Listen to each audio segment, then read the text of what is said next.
Read a stunning article by Catherine Schulz in the New Yorker this week. And frankly, if I lived right now in the Pacific Northwest, I'd be considering moving. Seriously. The gist of it is this.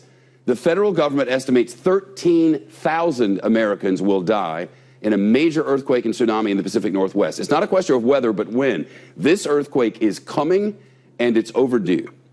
Consider that the magnitude 9.0 earthquake in Japan just a few years ago, remember that, killed more than 15,000 people in the north of Japan and injured thousands of others. Seismologists say that the quake that will strike on our Pacific Northwest coastline should be even stronger, at up to a 9.2. They call such a quake a margin rupture quake, and it's every bit as bad as it sounds. Here's the reason for it. Our entire continent sits on the North American tectonic shelf, right? Plate, I should say. Off the coast of the Pacific Northwest, from the top of Washington State all the way down to Northern California. This is it. And another plate called the Juan de Fuca is trying to slide up under North America, but it's stuck. We have an illustration over here in the big wall. Let me show you what this is. This is our continent here. This is the Cascada Mountains. This is the Cascadia, what do they call it? The Cascadia what? Bridge. The Cascadia Bridge.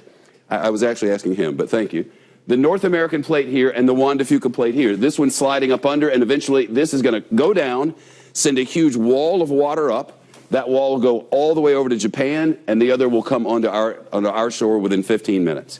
And when it slips, it will unleash not only a colossal earthquake, but also that tsunami, 700 miles long, and in some places up to a 100-foot high wall of water and whatever it's pushing, like houses and dump trucks and schools.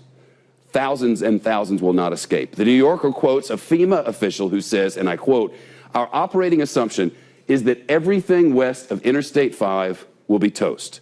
Everything west of Interstate 5 is gone. That's Seattle, Tacoma, Portland and Olympia, Salem and Eugene, wiped out. Altogether about 7 million people.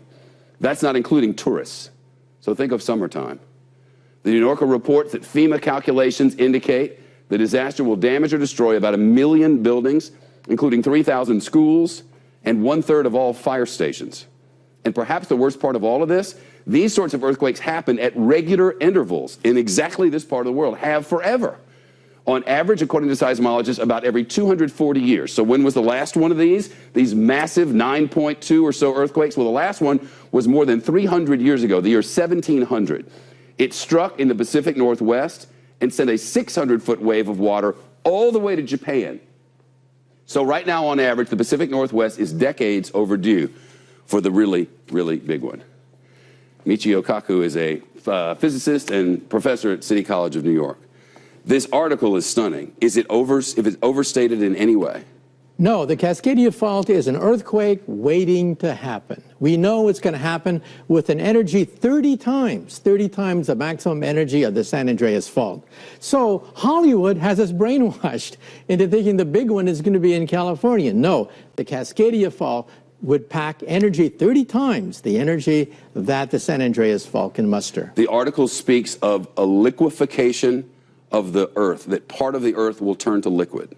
That's right. We're talking about major energy surges inside the ground that'll cause it to liquefy. We've seen that in Japan. We saw that at Fukushima, and it's almost like quicksand. One day you're walking on solid ground, the next you're falling right into a quicksand. This earthquake would last 4 minutes or more, the rattling and the shaking, and then within 15 minutes they estimate this wall of water. In the entire inundation zone, you could have water up to 100 feet high. That's right, and in the inundation zone, we have 70,000 people that have almost no clue as to what could happen. You know, in Japan, you have to live with earthquakes every day. Children go through tests and drills. People are conscious of this. But in the Pacific Northwest, it barely rates on the radar screen. There's something that happens before the shaking that we can sense, sensors can pick up. That's an early warning system that they have all over Japan, especially in the north and in the Tokyo area. They've been trying to get it pushed through, look for money for it in the Seattle-Tacoma area, nothing. That's right. Before the earthquake actually hits, there's a compression wave that is detected by animals, for example. Animals start to act very strange, and we've seen that happen before earthquakes. And then a minute, 2 minutes later, boom, you head for the hills because there's nothing left to do except to go to high ground. You mentioned what this sort of event has caused in history. That's right. In the year 1700, there was a massive earthquake and tsunami which surged over Japan. And then running the videotape backwards, you can actually see that in 1700, it originated with a Cascadia fault. And then we physicists can calculate the energy, the magnitude, the dynamics once we got these two events linked together. And that was only done in the last decade or so. And you mentioned Mount Everest. That's right. Mount Everest is also created by the collision of two faults, just like what we have here.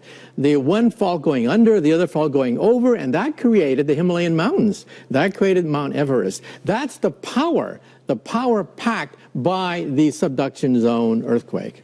Okay.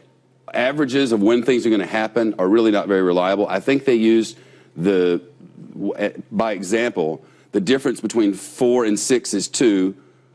I forget exactly how they did it. We can't be sure exactly when this is going to happen, but we're positive it's going to happen. If you lived in the Pacific Northwest, you had little kids, would you live there?